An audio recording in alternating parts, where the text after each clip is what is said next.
23-year-old Iryna Zarutska, she's a refugee from Ukraine, boarding Charlotte, North Carolina's light rail train just after 9:45 p.m. on August 22nd.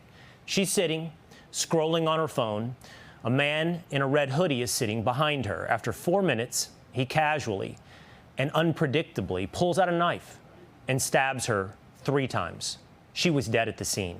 And if that's not horrifying enough, right after, he roams around the train car, waiting by the doors as passengers look on, leaving behind him a trail of blood. And here we go again. Another murder in another blue city with someone who is just doing something as ordinary and as mundane as just riding public transit. This story is going to be talking about DeCarlos Brown Jr., the man you just saw in that video. And he stabbed a woman to death on a train in Charlotte, North Carolina. Let's take a moment and look at who this man is. Who is DeCarlos Brown Jr.? The suspect, DeCarlos Brown Jr., is a career criminal with 14 arrests, at least 14 arrests. And those convictions, they date back more than a decade, including arrests for felony larceny, robbery with a dangerous weapon, and communicating threats. After serving 5 years for a 2014 robbery, he was back on the street. 5 months later, in 2020, he was arrested for assaulting his sister. Again, quickly, back on the street. This past January, North Carolina Magistrate Judge Teresa Stokes granted Brown release after his arrest for misuse of the 911 system, based upon the release a written promise that he would return for his court hearing. That case, by the way, pending when he boarded the light rail last month. Also stunning, support for these kinds of criminals. Look at this. It's a now removed GoFundMe page for the suspect. It reads, quote, "While what happened on the Blue Line was a tragedy, what we mustn't lose sight of is the fact that DeCarlos Brown Jr. was failed categorically by the judicial system and the mental health services of North Carolina, and as such is not entirely to blame for what happened." And this is what's so frustrating about situations like this. You heard the reporter just say that a judge accepted a handwritten note from this career criminal that he promises he's going to show back up to court. Handwritten note, that's ridiculous. Our judicial system has overcorrected so much. Our judicial system has bought this lie, hook, line, and sinker, that the entire criminal justice system just targets black people, which is completely not true. The criminal justice system targets criminals. It targets behavior, not black people. So the question that we need to ask ourselves as black people is, why are black people committing a disproportionately higher percentage of crime than they represent in the general population? But then to go on and look at multiple people set up a GoFundMe for DeCarlos Brown Jr. And let me just read this here. The end of this said, "And as such, he is not entirely to blame for what happened because he had a mental health crisis." Even if you have a mental health crisis and you pull out a knife and you stab someone to death on camera, you can have a mental health crisis, but you're still guilty of taking someone's life. And that's the other issue. No accountability. I am so tired of people blaming slavery and systemic racism and Jim Crow and redlining and all these other things that happened decades ago. And there are just some people in the black community that are not going to accept accountability or hold each other accountable when we commit antisocial behavior. It's just amazing to me.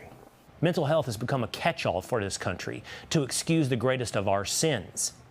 And it sounds a lot like what we heard from Charlotte's mayor, Lyles.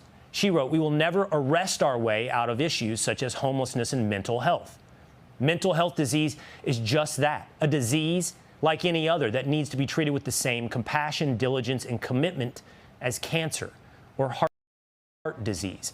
By comparing mental health to cancer, she makes DeCarlos Brown the victim in this horrible murder. Another great point. If there's one thing that black people in 2025 know how to play, it's play the victim. This man was not a victim, he is the perpetrator. And unfortunately, the media narrative that exists in today's environment is as such that you cannot say anything about a black person when they commit a crime against a white person. But ask this question. Think about this. Just follow me during this thought exercise just for a moment. Imagine if the races were reversed. Imagine if that was a white man who stabbed a black woman sitting on a train minding her own business. Are we going to pretend like Benjamin Crump and Al Sharpton and anybody else wouldn't be in Charlotte right now marching and demanding change? That's the hypocrisy that people can't stomach. If you're going to speak out against violence, then you have to speak out against all violence, not just when it's someone doing something to the group to which you belong. By blaming the system, she absolves responsibility for DeCarlos Brown. And there was no responsibility for the city of Chicago, at least their leaders, who I guess are hard work at investigating. They treated themselves to a break from a safety briefing on the incident to eat cake. So why are we just hearing about this now, this horrific crime? It's been since August 22nd, but it hits your radar, my radar, just this past weekend in September. Well, it's because of one of the biggest lies of omission, silence from the media. Let's explain over at The Wall. If you search right now for the victim's name, Iryna Zarutska, on the New York Times, as of earlier this morning, you got absolutely 0 results. That's the name, again, of the Ukrainian refugee murdered on that light rail train in Charlotte. 0 results. Now, if I took another incident on mass transportation, say Daniel Penny stepping up as a vigilante to help people on the New York City subway, you search that on the New York Times, 100 results. Now, why would that be? Why would one story demand 100 articles and another story 0 articles? And it's because the media is more interested in the all capitals story, the narrative, than the facts or the truth. Take a look at the difference here. I want to show you the actual truth when it comes to crime. The story is about race. Race. Take a look at the black on white crimes, 385,000 in 2023. The white on black crimes, just under 118,000. You see the comparative numerical difference. But now, here's what the media actually does. They did what our camera operator just began to do a moment ago. I'm going to step out of the way. I'm going to show you literally what the media does with a camera. They zoom in on this number. This number, devoid of context, devoid of any facts, devoid of any understanding for the audience, is the only number that is zoomed in on by the media. Never do you understand the stories like this one we just saw out of Charlotte. Here is the sadder fact still. He has those numbers up there on black on white crime and white on black crime, and the number of black on white crime is larger. I wish he had included the number of black on black crime, because that would have given an entirely different context to even this part of his presentation. Ultimately, my point is simply this. Black people have to stop making excuses for other black people when they commit crime. That's period. Because if you take the race out of it, if everyone was the same color and everyone was the same socioeconomic status, we wouldn't be having questions like this. We would just, if someone committed an offense, you would go and arrest that person. Period. End of story. But again, we've allowed the narrative to become that the criminal justice system is harder on black people. Therefore, you have all of these allegiances up and down the legal chain that are making allowances for these perpetrators. Looking the other way. Oh, systemic racism, we got to let this guy out. DeCarlos Brown Jr. had been in jail over 14, 15 times. How many times does one person have to commit offense after offense after offense before someone who has authority in the system finally says, enough, you're going to jail, and you're going to stay there until we have proof that you have transformed or changed or you've something has happened. But absent any change and absent any long-term consequences, what's the motivation for somebody like DeCarlos Brown Jr. not to reoffend? But I don't want to skip over Lyles, Mayor Lyles, 72-year-old black woman, mayor of Charlotte, North Carolina.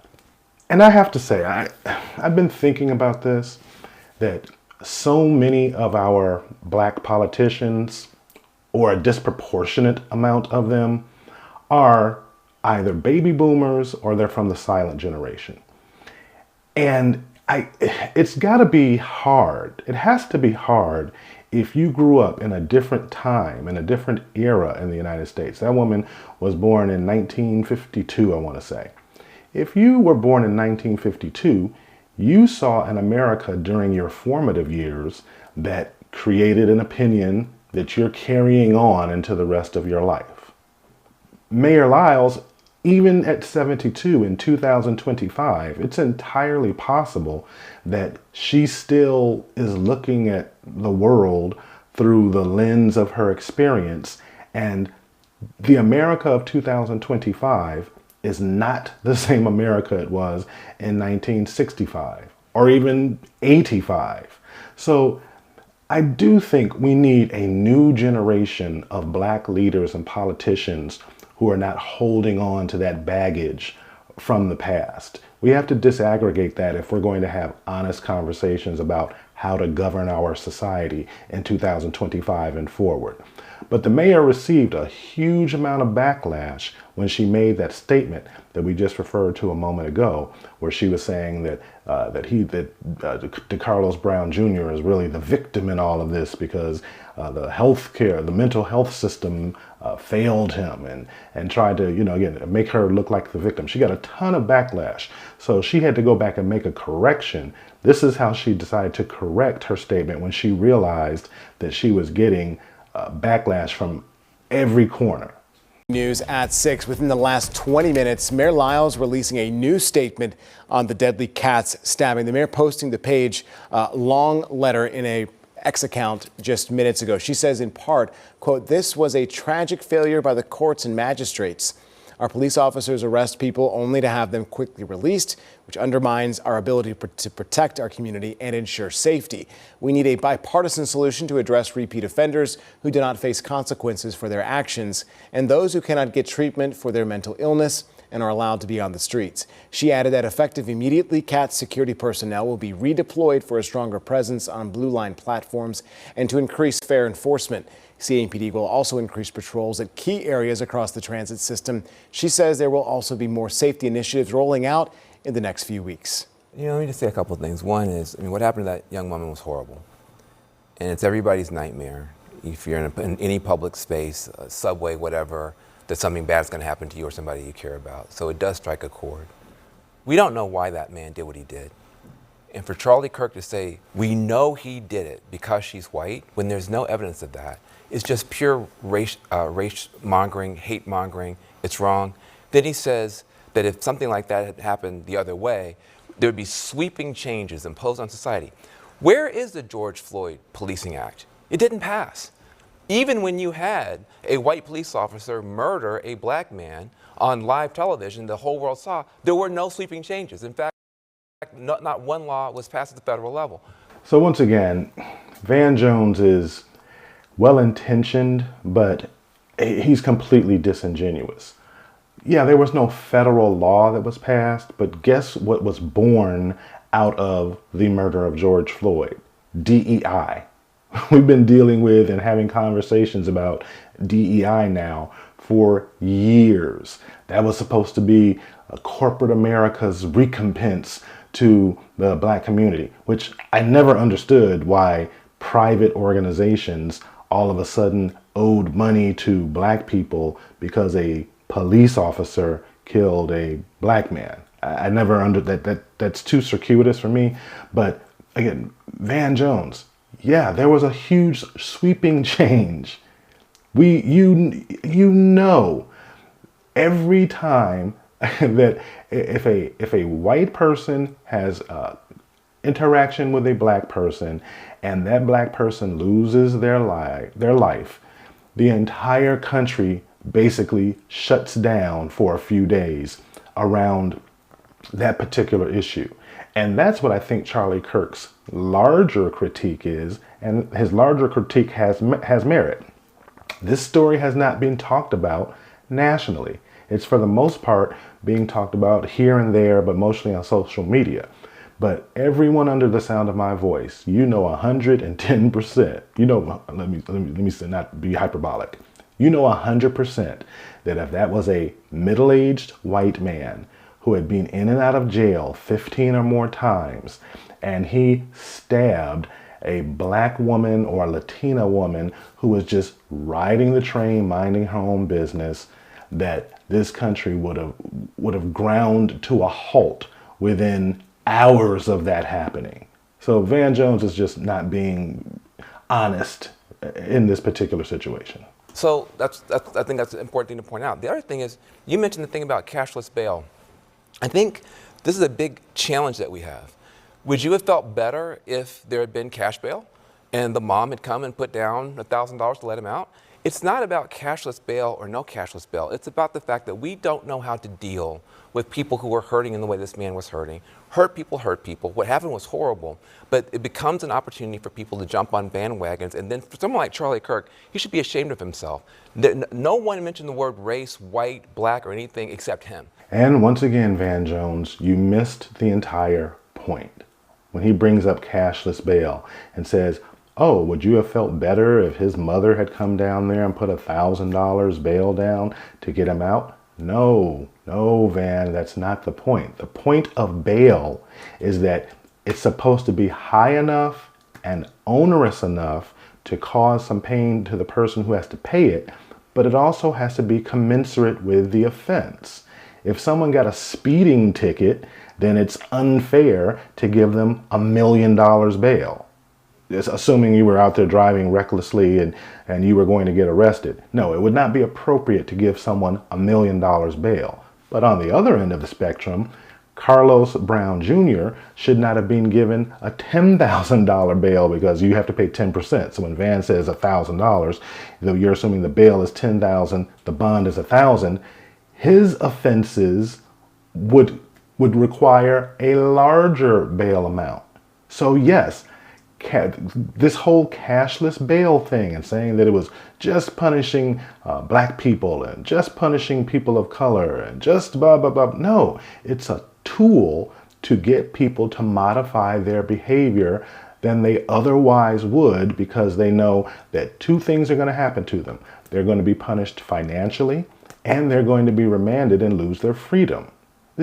So again, just this whole conversation, all of these things that we're talking about here, the revolving door for black criminals, the removal of the cashless bail system because it's somehow racially unfair. All of these things are leading to us seeing these instances happen like this over and over and over again. And we need to get back to basics. We need to get back to, you know how this woman would have been alive? If DeCarlos Brown Jr. was in jail. That's the answer to all of this.